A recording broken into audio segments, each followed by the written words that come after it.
Hi guys, it's me Ray and welcome back to my channel. Today we're going to talk about a topic that has been on my mind for quite a while.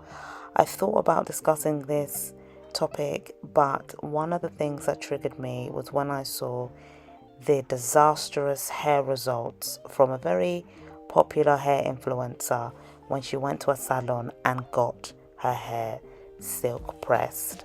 So in this video, I'm going to be talking to you about how you should pick a natural hairstylist, things to look for, questions you should ask, and just other little tips and tricks that I hope will help you and you will find useful when it comes to picking a hairstylist.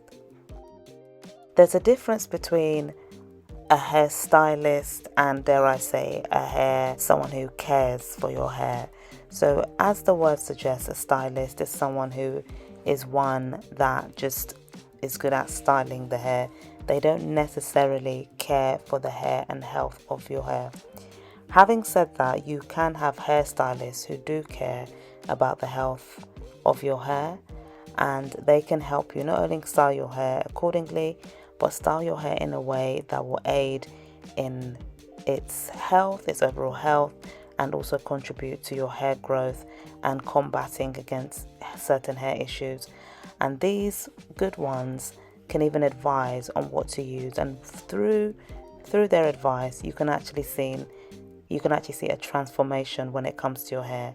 Whereas a typical hairstylist, they just want to get you in the chair, know the hairstyle that you're doing, may not really ask about the overall health of your hair, your certain struggles, may not even offer advice. And what they will do is they will just do your hair and you're just a number. You're just a head of hair that they've seen in the day or in the week or in the month. So therefore they don't necessarily have a lot of care when it comes to your hair. And you want to avoid these individuals when it comes to having your natural hair styled. For those of us who have been natural for even 10 minutes, we understand that our hair is our crown. We understand that our hair is beautiful. However, we know that our hair has certain challenges that not everybody fully understands. Even we that are natural have a tendency to be constantly learning and relearning and unlearning things about our hair. So I'm saying all of this to say, you need to bear this in mind when you are speaking with somebody who claims to be a natural hairstylist or someone who claims to know what to do when it comes to natural hair. Some of the things you should look out for when it comes to a hairstylist, or a question you should ask, or let's start off, some of the things you should look out for is, do your own research. Do they have social media? If they do have social media, do you have access to some of their previous work? Can you see the clients that they've done their hair? Are these clients tagged? If the client is tagged, if it's via Instagram, you might want to send them a message just to say, okay, I've just seen your picture on this person's Instagram page, for example. I would like to know more about your experience. What was it like? Did your hair revert back? If they went for a silk press, what were some of the steps that was done? What were some of the things that you enjoyed whilst you were sat in the chair? What were some things you didn't enjoy? What would you advise? Would you recommend this stylist? Would you recommend this natural hair specialist? These are some things that you can do whilst you're doing your research.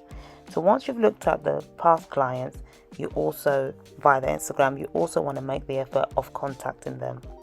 Another thing you want to do is speak to your potential stylist or the natural hair guru about their own hair. So what type of hair do they have on their head? How long have they been natural? What do they know about natural hair? When did they start learning about natural hair? Where did they get their knowledge about natural hair? You get what I'm trying to say? What does their hair look like?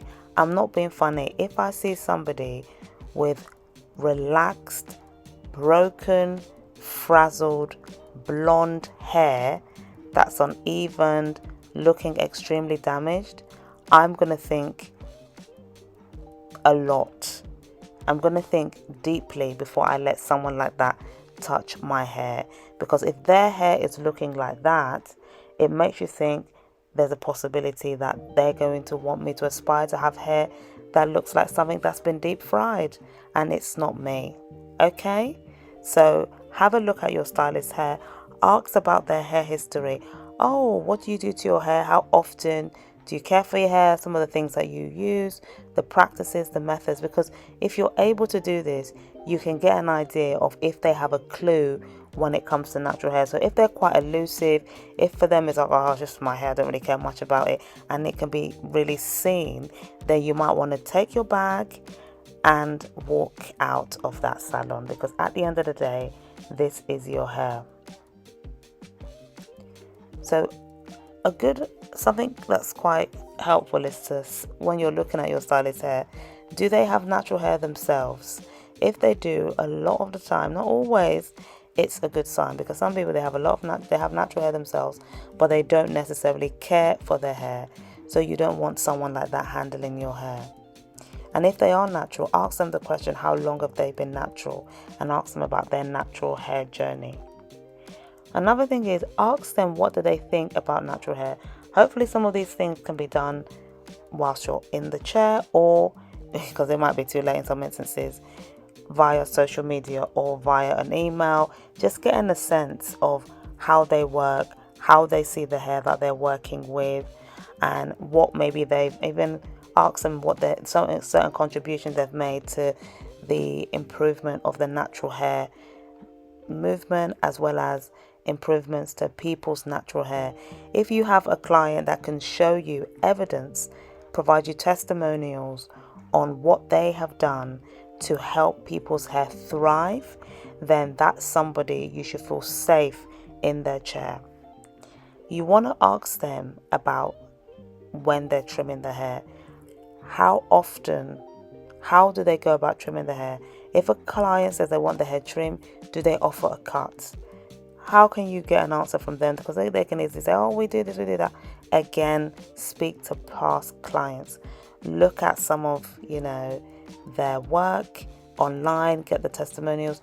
If you have time, there's no reason why you couldn't go to the salon and have a look and just say, oh, I just want to just get an idea of how the stylists work, or the natural hair specialists work, and then from there decide whether or not you want to engage with that stylist.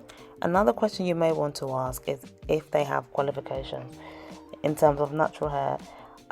But for me, honestly, I think some people are so talented, they have not necessarily gone to school for the very thing that they are doing when it comes to things such as hair. So for me, I might be a bit relaxed, but it is nice to know that people have some concrete knowledge and have been checked thoroughly by the necessary bodies and agencies to ensure that they are providing a healthy hair service. Because there's nothing worse than someone telling you that, oh, they can do this, they can do that when it comes to natural hair, and all they know how to do is destroy natural hair.